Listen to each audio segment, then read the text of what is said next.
Okay. I seem to have emptied the room, so that's worrying. But I'm David Glennon. Thank you for inviting me to be here. This is actually this part of the country is where a lot of my family comes from, so it's quite worrying that it's being videoed, because if my family see that I've been here without coming to visit them, I'm going to be in all sorts of trouble. So thanks once again for inviting me here. Dave Glennon, I'm the part of the executive team of the UK BIM Alliance. Can I have a quick show of hands? Who's aware of the UK BIM Alliance? Okay, so I don't need to get into too much detail with that, but I'm on the executive team there. I also chair the BuildingSMART UK and Ireland chapter, and my day job, I work out in Saudi Arabia in Riyadh as digital delivery director for the Red Sea. What I plan to do with this presentation, I'll take you through some of the projects that are going on at the moment. I'll really focus on a lot of the work that we're doing around the ISO 19650 guidance. So I'll be able to sort of, point you to where there's loads of resources to help you, get used to working in that way. And then I'll also talk a little bit about some of the bits that we're doing specifically with the BuildingSMART chapter. Actually, before I start, a quick show of hands. Everyone aware of ISO 19650? Okay, good number of hands there as well. Okay, so I'll be able to be really clear and direct you to some of those points. So, as you can see here, this is I co-lead the implementation stream. The lady there, Sarah Davidson, I work with her, and you can see there some of the things that we've done. Some of the projects that we've completed include the Winfield's Rock Report, going digital, piece about project data and constructing plain language. The Winfield's Rock Report, whilst this is quite UK specific, it's a great resource to help you understand some of the legal implications of BIM and certainly how that affects contracts. So if you're not aware of that, I would have a look at it. It was fantastic for me. I was walking around to many different offices and seeing solicitors reading through that report, and to me that was really positive. You could start to see some of the impact that it was having. I'll just briefly take you through what we've done in 2019. So in the first quarter of 2019, we released a number of guidance documents around 19650. Has anyone seen any of those? Okay, yeah, so lots of nods in the room. I think it was really a helpful document to take that quite dry ISO document and then turn it into something that you could actually then use on a project. And apply, in the real world. We've also looked at that there was a requirement to look at the maturity and benefits measurement tool for BIM, and I'll talk a little bit more about that in a moment. What we've done more recently, released the second edition of the 19650 concepts guidance, and I'll go into that a bit more detail. The one right down the bottom, this is change. That's quite interesting. We've had, I think we had the first event that was up in Manchester yesterday, and it's a sort of like TEDx style event, and what they're really trying to do is focus on some of the positive things that are going on in the industry, especially around BIM. And from what I understand, it was really successful. So if you turn around, you'll see Pam Bandal at the back. She hates being pointed out, but Pam deals a lot of the engagement stuff for us. So she runs a lot of those events. But if you'd like some more details on that, if you go to our stand, you'll see Pam there. She'll be able to give you the details. And the bit that we've got going on for the rest of the year, a lot more focus then on that guidance for 19650. I think the bit that I'm particularly interested in is that bottom one there. We've got Sean Farrell, who works at Borough Happold. He's putting together some guidance around common data environment procurement, and he did that because we, as the Alliance, we had to procure a common data environment. So he wrote down what he did.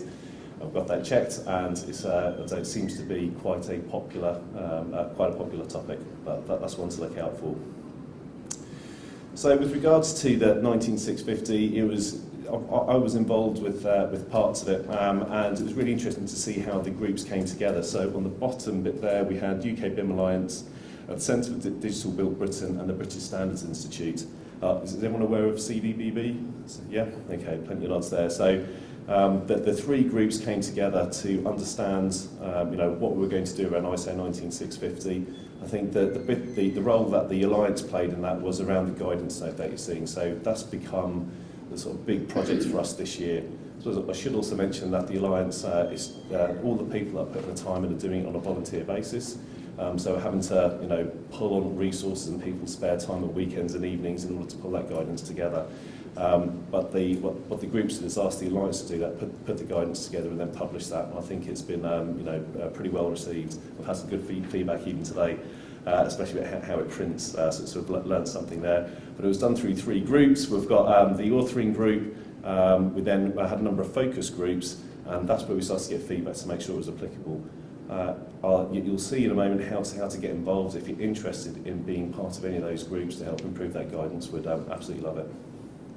This next slide, whilst it's probably the ugliest slide out of the pack, I think it's probably the most interesting, the most important one. So this is a calendar that shows what we're expecting to see over the next year or 2 years with regards to the guidance notes that are coming out. I'll go into a bit more detail into exactly what these are in a moment, but you can see the activity that we've got for the rest of this year. We've just finished, in fact, is around the concepts bit. The big focus now is around delivery, so part 2.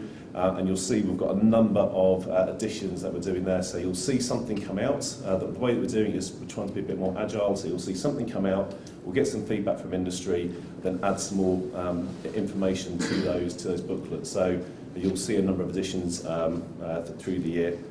Asset management we'll see 2021, and security we'll start to see come through end of next year. So that's what the calendar looks like. See, the data one has a question mark there. It's probably the one that a lot of people are most interested in. I look forward to give you that data as to when that will be done.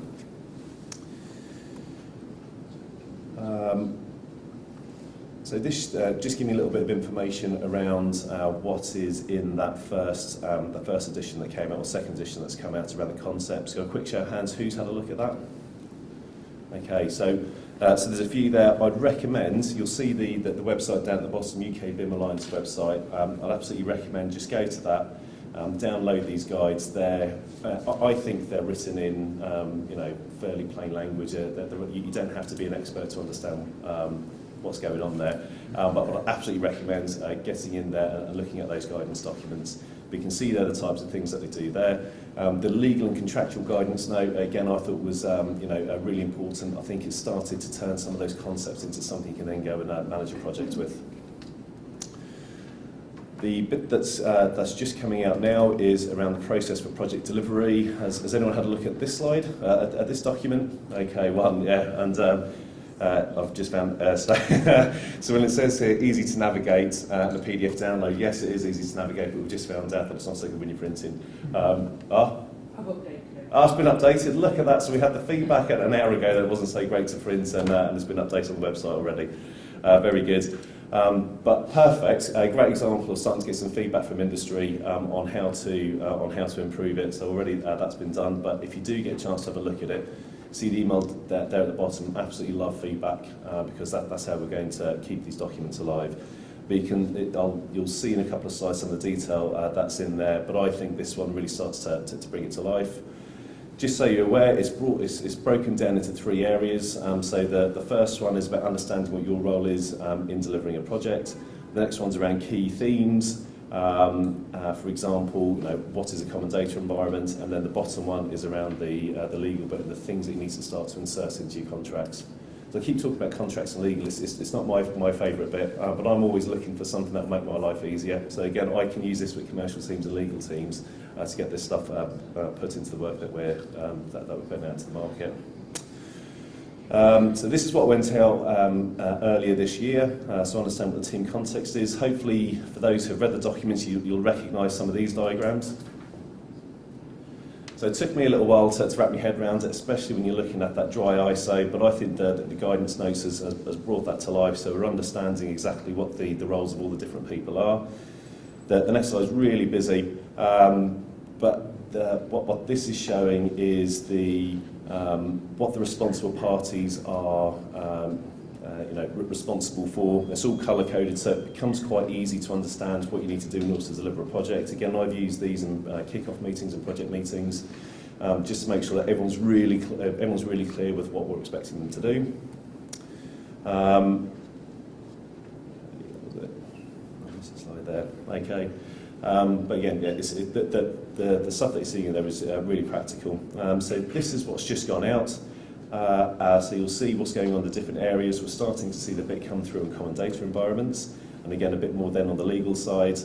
What you should be expecting to see beginning part of next year is around the BIM Execution Plan, the information requirements, open data, and more legal stuff. I think the BIM Execution Plan was interesting. It's I certainly had a lot of feedback from industry when the ISO first came out, the first set of guidance come out. A lot of people saying, well, where's the BIM Execution Plan stuff, where's my templates? And it was really hard to explain to people that we have to spend some time to develop those. But it's interesting that the ones that were fairly vociferous about why it wasn't there, they're now the ones that are starting to get involved and help us write them. But if you're passionate about BIM Execution Plans and some of the things that you see there, please get involved and help shape that. It's an opportunity to shape what the industry is going to look like in the future. And then the final bit, which comes through April next year, that's around information delivery planning. So you can see there's, through those editions, you're going to start to see more and more information come through. Another good document was this transition guidance. Has anyone had a chance to have a look at this? Okay, a few. I found this quite tough to go through, but it was that initial bit of guidance that came out to help break down that dry ISO document to something that could be used. But again, I'd well recommend that you go have a look at that and read through it. So as a quick summary there, you can see that we're working with lots of different groups in industry to provide guidance to help implement ISO 19650. Please go to the website, please use the free resources that are there. But what I'd like you to do even more is to come and get involved, because we'd absolutely love some more help to make sure that's right. And especially, let's use it from an Irish context as well. So let's start to bring some of the knowledge in Ireland and influence it and start to influence. I'm also seeing there's an awful lot of work from Irish companies in the UK, so it'd be well worth getting involved in it anyway. Another piece of work that we're doing is around BIM maturity and benefit measurement. So we're working closely with the Centre for Digital Build Britain to help create this tool. In fact, I'll put a slide up that describes exactly what we're trying to do there.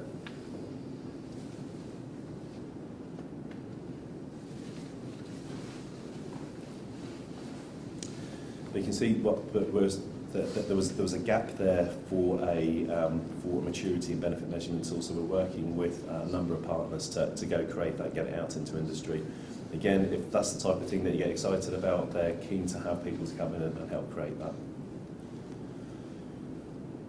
I'll talk briefly now about what we're doing in buildingSMART. Emma Hooper, if you've heard of her, she's a bit of an open BIM legend. So she's getting more involved with buildingSMART now. She's put she's put a call out to ask people to join her in creating a response to what ISO 19650 means to Open BIM and help create the roadmap for what the chapter is going to look like in the future. I suppose some of the other activity that I do as chair is work closely with a lot of the other chapters internationally, so it's finding out what's going on in their country, what's going on in their market and region, trying to learn from what's going on in those places and bring it back to the UK and Ireland, but at the same time we share what's going on here. I think the bits that land well internationally are things like the work that we're doing around the guidance, how we've linked the alliance with buildingSMART, and if you look at especially some of the chapters in North America, they're sort of recreating the way that we're set up here. I think it's interesting when you see what's going on in the Nordics. They are really focused on Open BIM, and they've put an awful lot of effort into getting schemas and data dictionaries and all this kind of stuff. So I think we can learn a lot from what's going on there. I think the chapter that's coming through strongly now is China, and they are heavily pushing a piece of work around rail. So again, I'd say it'd be interesting to see the impact that China's going to have on the construction industry globally.